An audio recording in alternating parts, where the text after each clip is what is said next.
You know, I can remember like as a young photographer and designer, like looking around at all these photographers and just being like, oh, their work is so amazing, but you don't even realize like how many years and how much time and trial and error and money and fear and being uncomfortable and just years of that like go into these people's work.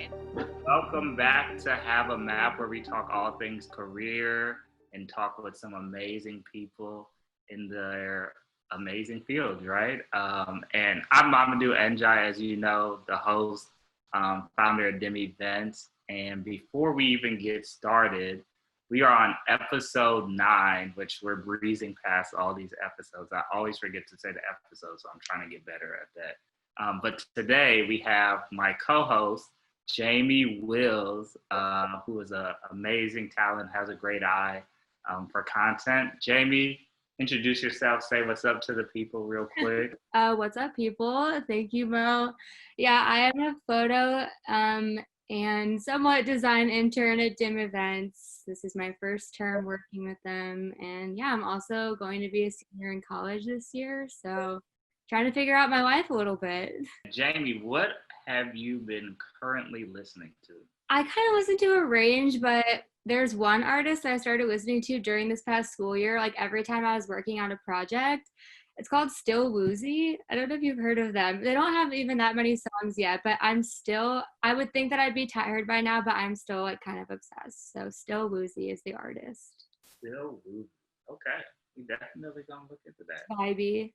I have a lot of music that I need to listen to based off of this podcast. I bet. And today's guest, host, friend of Dim Events, she always holds it down and comes and talks to our interns, Ellen Gobeille. I actually just learned how to say her last name today. So, Ellen, say what's up. She is a amazing. Hello, everyone. I'm happy to be here. I'm Ellen. Ellen, tell us a little bit about you. Where are you from? What do you do? Okay, so I am from Cleveland, Ohio, born and raised. I am a photographer, collage artist, designer, graphic designer. I kind of like to just get involved in like anything visual. So I like to just say a general term like I'm an artist. But it all started here in Cleveland, taking all the art classes that I could in high school, transitioning into a graphic design degree in college. I went to the Art Institute of Pittsburgh. I came back to Cleveland for a year and had an internship with the Cleveland Browns for their creative services department. When they couldn't offer me a position, unfortunately, I kind of just like picked up and moved to Chicago on a whim when I was 22. I stayed there for 7 years. I worked in a 9-to-5 setting at a marketing company as a senior designer for alcohol distributors. I realized through my journey, my graphic design journey, that photography was really more of a passion of mine. So I did the 9-to-5 thing for about 4 years, and then I took the plunge and just decided to, try my hand at freelance design and photography. And that has just kind of taken me to so many places. My last job before COVID, I was shooting. I was a photographer for the Chicago Bulls, so it's worked out. Taking the leap worked out for me. And with all those amazing things, I love music, right? And I'm sure all of you love music as well who are listening, but I know you love music as well. So what have you been listening to during COVID? During COVID, I feel like every day is kind of like a new mood in a way. There isn't really anything specific. It kind of just ranges from like, I'm driving down the highway blasting some Whitney Houston, or I'm in my kitchen cooking dinner and I'm listening to some, Sir or Miguel or something like that. I like the R&B vibes all the time, so it's a range. I think you're the first person on the podcast to talk about like not a current artist in Whitney Houston, but like taking it back. That's good. Yeah. I need. Yeah, gotta keep the classics flowing, you know? Hey, Whitney Houston has an amazing Rolodex of music. So on this podcast, we like to just jump right in there and get deep. So for my first question, I always like to ask, what is your impact on the world? I would say my impact on the world is just I want to make the world a beautiful place. I want to contribute to that, whether it's through visuals or it's just being a friend to somebody. I'm really all about the positive vibes and yeah, just leaving a positive mark, I think. I can say that because I worked with you a few times on some projects and it has all been positive. No matter if it was last minute or if it was like scheduled ahead of time, it was just like, yeah, I think I can do that. That doesn't seem bad. And then you also are just so open and like good, open to being vulnerable and like sharing who you truly are with people. And I think a lot of people don't necessarily do that. So I commend you on that. I think that's like an amazing thing. But yeah, I'll pass it off to Jamie and let her go from here. I feel like you've kind of already been on like your own journey. I always think it's so interesting and inspiring listening to like professional creatives, artists in whatever field, like how they got where they are now, because it usually seems like it's a pretty winding journey. So, like what did your path, you kind of mentioned some of it, but like what did your path after high school look like? Like more specifically, what made you like kind of think of each transition? Sorry, my cat's in the picture. Each transition that you've had. Like ever since I can remember as a kid, I've just always been an artist and I've been creative and making things with my hands and making visuals. I love seeing the final product. So I think like my transition like over the years, high school and college and stuff, was like once I felt like I kind of like mastered, well, I wouldn't say mastered because I don't I don't think you ever really fully master anything. I think that that's important to note too. Like you should always keep learning your medium. But I think once I kind of like would get comfortable with one thing, it's like, okay, like I want to stay creative. And I think that staying creative in general with in multiple things, having your hands in multiple things, just it translates across the board. So like in high school, it was like ceramics, even middle school, I loved that. Graphic design, photography, social media, things like that. I'm getting more into like film photography now. So it's all about just like staying, like keeping yourself interested. Yeah, that's encouraging to me too, like how you don't just stay boxed in with like, well, I need to learn and perfect this one thing. Like that's super exciting and encouraging to like be able to see someone who like branches out from not just like I'm a painter or like I'm a photographer. Especially like it's really cool to me that you've known for so long like what you want to do. It sounds like you've kind of been pursuing art since like high school at least, or since you were a kid. Yeah, I know for me, like I basically like decided to pursue it like in college, like even after I got there. So I always feel like I'm super behind and yeah, just trying to figure out like what direction I want to go. So I just think it's encouraging that like it's just the beginning of the process that like never really ends. Like you're always learning something new. So Yeah, it never ends. And I mean, it's just if you approach new creative pursuits as something like it's fun and like maybe you're good at it, maybe you fail, whatever. It's like I feel like if you take the pressure off of it, it just makes it enjoyable, and then just the creativity and the art can flow. Like just yeah, don't for put sure. pressure on yourself, you know? What would you say pre-COVID a day in the life might have looked like for you? It was insane. Pre-COVID is a crazy time for me. I I don't really like to say no to a lot of things. Like, so I just had my hands in so many different things. Like with shooting for the Bulls, I mean, they had me very busy, and my schedule was jam packed with Bulls stuff. But then it was also like I'm doing weddings here and there, or I was working with a watch company, and I was going to start traveling with them. So I a day in the life would be like I wake up, photograph something, do some sort of event, come home, edit photos, do another event later. I was pretty much only home to sleep. So I was life was crazy before. I feel that. I feel like, yeah, that's the tough thing, right? Being a creative and being a freelancer, you got to kind of just run around to the opportunities. And as your business grows, it just means like you have to grow and like being okay with not being at home and just being out and about. Yeah. So with that, what does like post COVID look like for you now? Is it a lot more calming, relaxing, and kind of chilling out, or is it still kind of, focusing more on like creative projects? Post COVID, currently things are starting to pick back up for me.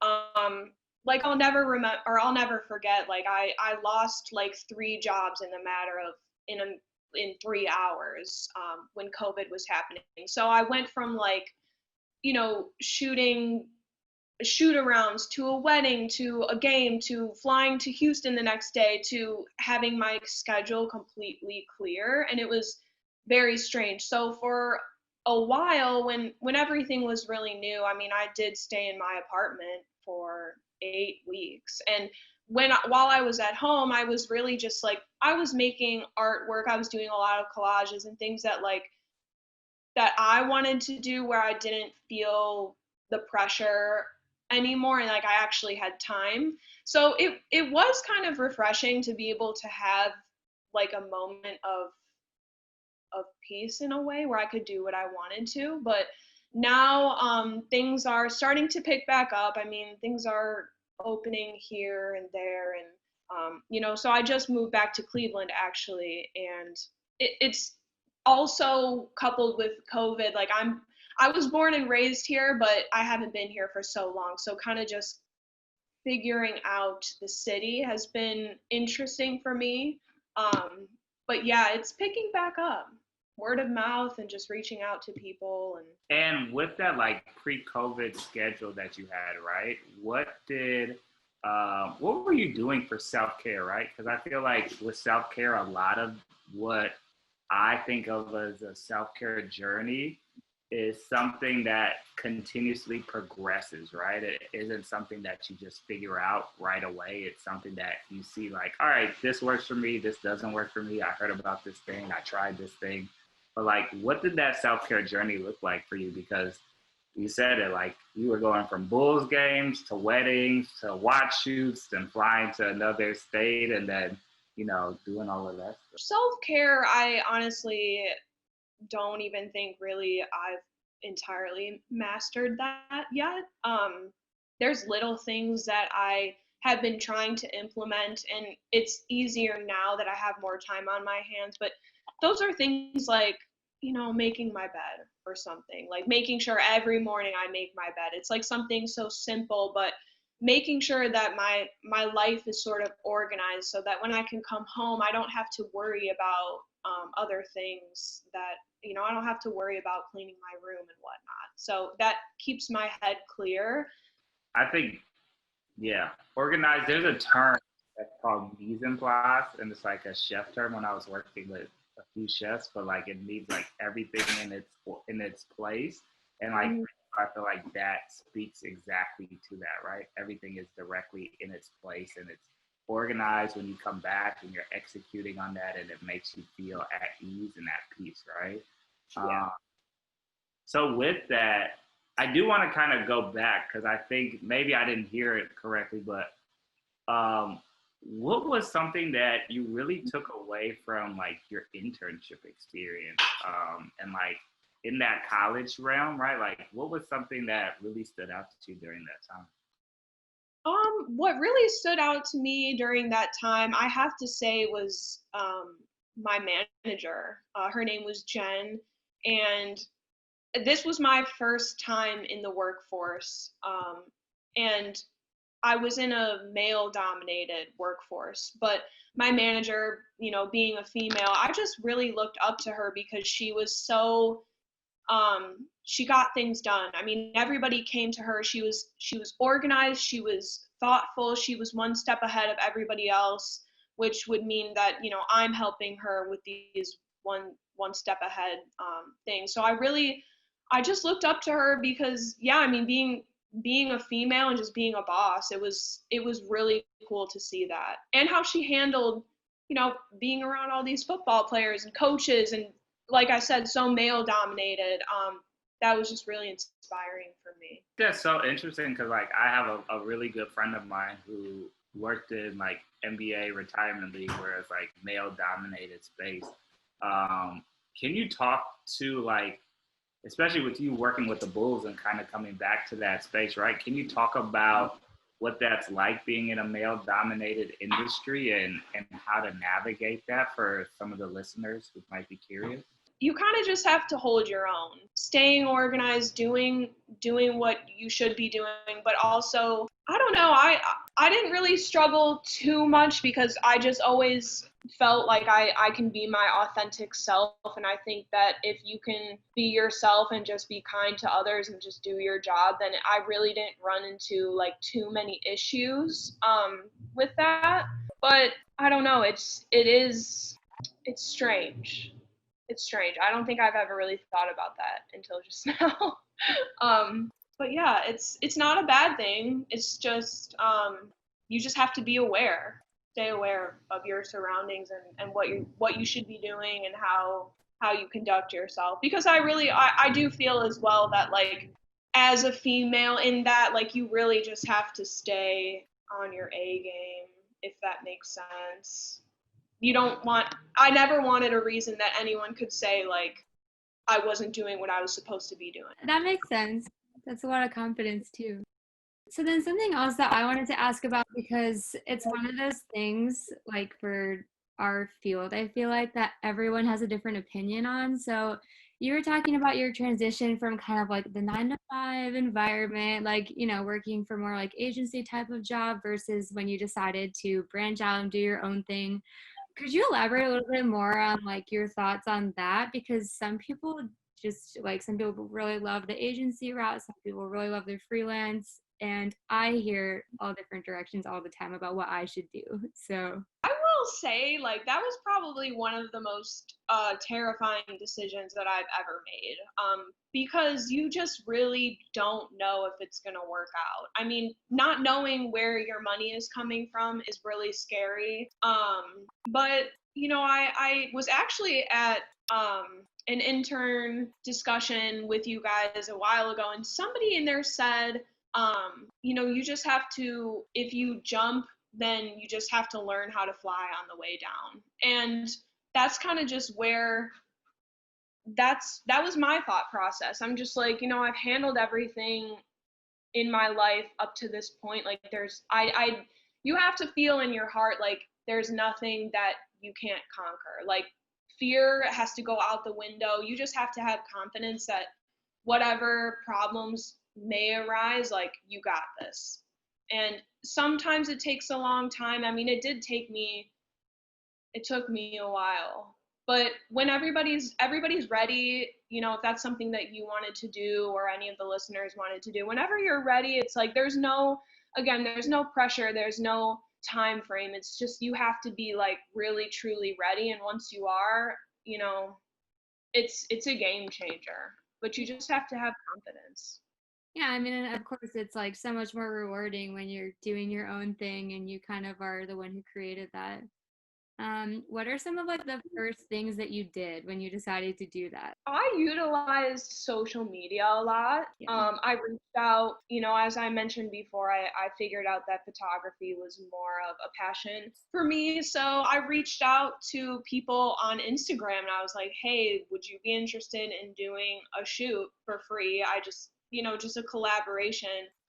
I stayed busy reaching out to people and, having a similar schedule to what I did with the Bulls, just really just trying my best to line things up. And over time, word of mouth circulated, and it was just on from there. I mean, just staying focused on creating content constantly, because it does, I can remember like as a young photographer and designer, like looking around at all these photographers and just being like, oh, their work is so amazing, but you don't even realize like how many years and how much time and trial and error and money and fear and being uncomfortable and just years of that like go into these people's work. And I will say I kind of thought it was going to be a little bit easier than it ended up being, but that didn't stop me. And it's just like, you know, all these years later, I just turned 30.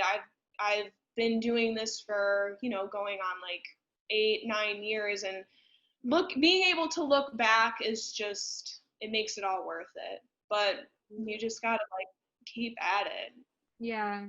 I feel like that's something that I'm like just starting to figure out is like everyone that I look up to, I'm so intimidated by is like they're a person too. Like they had a whole journey to get there. And I feel like that's something that like a lot of people are starting to like speak into me is like, hey, like I started too at some point type of thing. So yeah, that's always an encouragement. Like you just keep going, like keep working, and everyone is at a different spot, but it doesn't mean that like everyone isn't still learning and figuring. Yeah, you'll get there someday. It's a matter of time. You just have to have that mindset of like, it's not if it's gonna happen, it's when, and you just have to keep moving towards that. And in the meantime, like I keep saying, like have fun. You know, pick up a new creative pursuit. Like it's being a creative person is once it starts to become like not fun and it becomes work, it's just the passion dies, and it's like you have to keep the fire burning, you Yeah. know? Yeah, I love that energy. That's so true. I feel like one thing I really want to expand on and touch on is like you talked about your journey of when you first started freelancing, and then how you would like hit up people to collaborate. And it seems like, and I can speak to that and I understand that you started to build out a schedule of preparation for what you ended up wanting to do with those paid clients, right? And I feel like people don't understand the importance of that, because once you prepare yourself to be busy and to be in that schedule, the more that you do that, the easier that type of schedule becomes, right? So like, even though you said that self-care was a progression, right? You had already tested yourself at that. So when that opportunity came, you were ready and you didn't even think twice about it. So I think that's such an amazing feat and an amazing thing that you did there. Thank you. And with saying that, right, what advice, and I think this is also more so for me, and then Jamie can ask her advice question too, but what advice would you give to people? Because especially with COVID right now, right? A lot of people are out of jobs. A lot of people's businesses aren't flourishing as much. I can attest to that, right? Events aren't going on as much. Everything switched to virtually.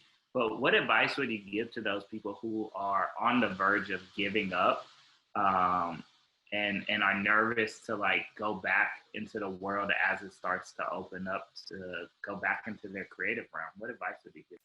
I would say that what really helps me a lot and calms my nerves is just knowing that this is only temporary, and that these feelings of, you know, like for example, I was shooting for the Bulls. I felt like the rug got pulled from under me, and it's a scary feeling. It's just it's terrifying. But then once you kind of remind yourself, like, okay, it's put on hold, you know, and while it's on hold, it's going to be uncomfortable. It's not going to be fun, but in a way, I almost feel like once you kind of like prepare yourself for a bumpy ride, you can buckle up easier and just go with the flow as it comes. But just reminding yourself that, yeah, this is temporary. In the meantime, like I keep saying, like find something to keep you creative, keep the embers burning, if you will, and you know, it'll start back up again someday. That's all I can say. That's really what keeps me going. Is like the rug was not pulled. It's my career is waiting for me at the end of this, you know, but in the meantime, you just have to be gentle to yourself, you know. It's very easy to fall into that negative thought pattern, but you got to break that, because again, it's waiting for you at the end of this. It's just you got to make it through. this might be kind of broad, so answer with whatever comes to mind, but coming from someone who obviously is just kind of starting out, um, I think it's kind of hard right now in an age where like you can see it like all over Instagram, all over social media. It's kind of like everyone is a photographer these days, or like everyone is a designer type of thing. It's just like common. And of course, like not everyone is like amazing, but there's just a lot of, I don't know, I feel like there's a lot more people doing the same type of thing. And it's kind of intimidating or like discouraging to be like, okay, well then like what, like where am I gonna fit in? So I guess just like advice for, I don't know, like first of all, kind of just like making your way, like starting out and not letting that whole like comparison, like intimidation thing stop you. Yeah, that's interesting that you say that, because it kind of brings up this, what happened to me in high school, like how you said that everybody wants to be a photographer, everybody's a designer. I will never forget this girl in high school. She didn't like me for some reason, whatever, but she told me, she was like, have fun at the art school Crayola, and she was like, you're never going to go anywhere, you're never going to make any money. I mean, back in the day, like being a creative and an artist was uncool in a way. Like when I was in high school, people would assume like, okay, like she's going to be broke the rest of her life. And it's so interesting to see how the times are changing, where now this social media platform and everything's so visual, and everybody wants to fit in, and everyone wants this like cool content and whatnot. But like there's only one you, and you have to realize that, you have to know in your heart that like your contribution to being creative, and your contribution to the world, like nobody can do it like you can. You're the only one that possesses that. Maybe it's similar to somebody else's, whatever, but you owe it to yourself to contribute to that. And most of all, like I've said so many times, it's just like you owe it to yourself to be happy and have fun. And if something weird comes into your brain, like, oh, I want to do this photo shoot, and it seems so strange, like just do it, like there's only one you, and just like keep going, keep making stuff. As time progresses, your thought process will change, your skills will get better, like you'll see things differently, like your brain will grow, your creative juices will flow in a completely different way. And it's like you just have to keep at it, like there's only one you, and keep creating and exploring and contributing, really.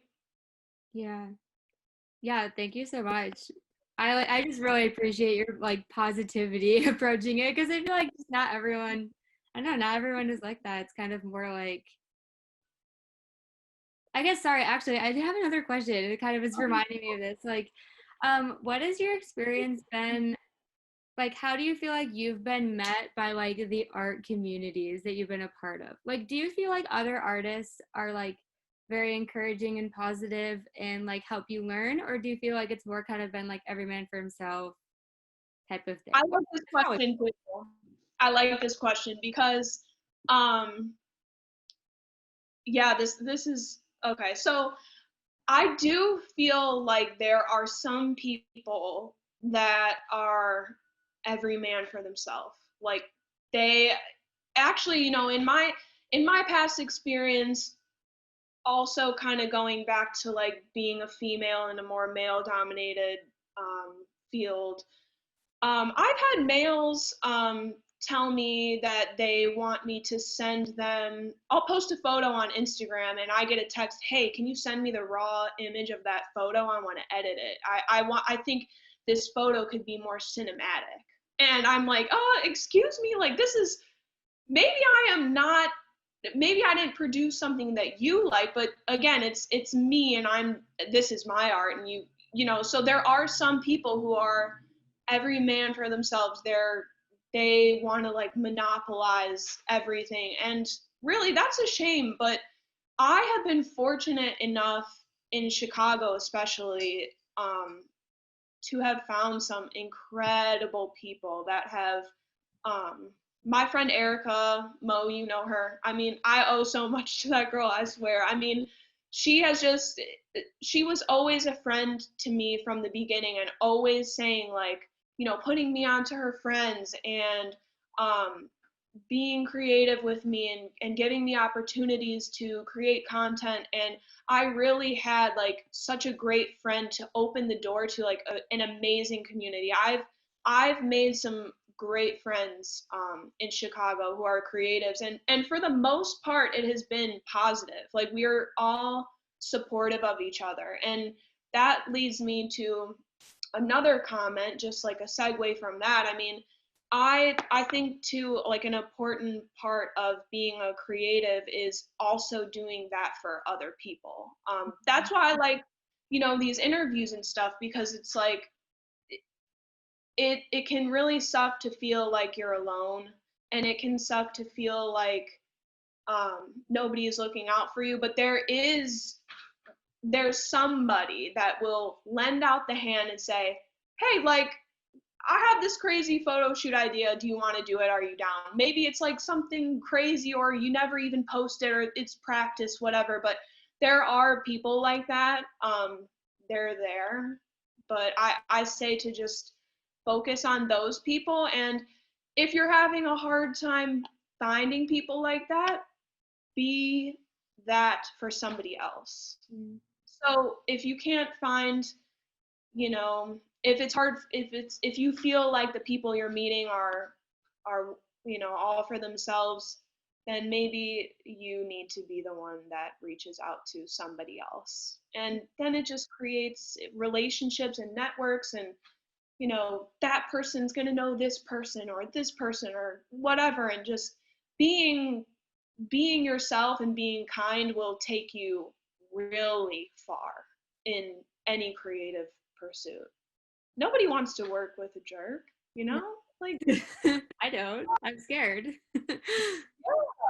Like, no matter what, you just want to have a good experience, especially when you're doing something fun. Like, you don't want to have anxiety with working with somebody. And that's the one thing I feel like people have to just be okay with, you know, working with like the people that bring joy and happiness into your life, and starting there. And I think what Ellen was saying is so key, right? Like, you have to allow yourself, if something negative happened to you, you have to let your light shine and be a light to someone else, right? And that's really what will help you to pave the way for that next generation, or even pave the way for yourself, right? Because you never know how acts of kindness will come back to you in a full circle way. Absolutely. And you can make great friends. And I just encourage, you know, just being who you want to be friends with to others, if that, you know. And speaking of happiness, right?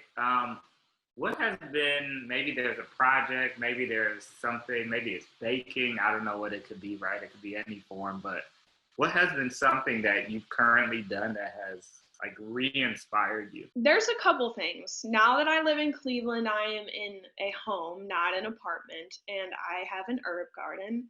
I have tomatoes, and my plants are taller than I am. They're insane. Everybody and their mom is getting pasta sauce from me this year.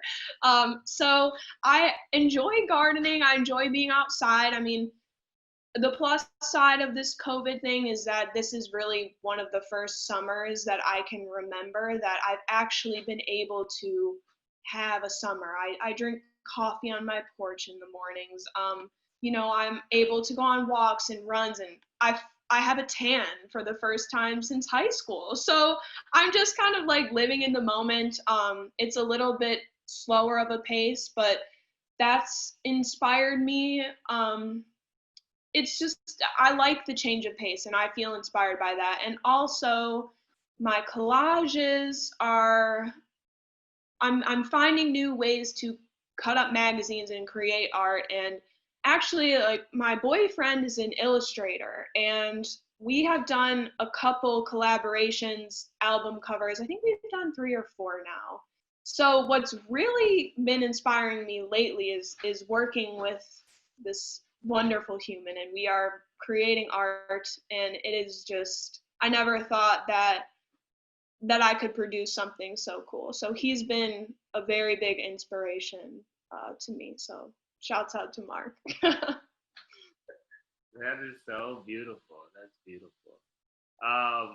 Before we wrap up, any last bits of knowledge or anything you want to leave with the people? I mean, I feel like I feel what I'm about to say is a little repetitive, but I just can't stress it enough. It's just like keep going. I mean, there's just been so many times where I'm like, I've questioned, like, am I, if I don't make it as a photographer, what is my plan B? And I never got there. I never could figure out, like, really what would my plan B be. And in a way, like, some would view that as bad, but in a way it's like, no, like, this is who I am, this is my only option, like, I'm gonna keep going. Like, I'm gonna have crappy days where I feel shitty, but every day is a new day for a new opportunity, a new connection, a new friendship, a cool new piece of art. I mean, just uh, staying in it for the long term, because this creative business, man, it does not happen overnight. It does not happen, in weeks, months, years sometimes. So you just got to stay in it for the long haul, and again, not to be repetitive, but have fun. The moment it stops being fun, it's like, what are you even really doing this for? That's the whole point, you know? And at DIM events, we always like to end our virtual internship with a round of applause. So thank you, Ellen. We love your advice and your images and the work that you do. So thank you for being a part of Have a Map, and we're happy to take directions from you today. Thank you for having me. This was awesome. I always love talking to you guys. Beautiful. We love talking with you. And thank you to our listeners who have been listening. If you're looking for more episodes, just keep looking at Have a Map, and they come out every Saturday via Spotify, Apple Music, and then even on YouTube. So, we're out.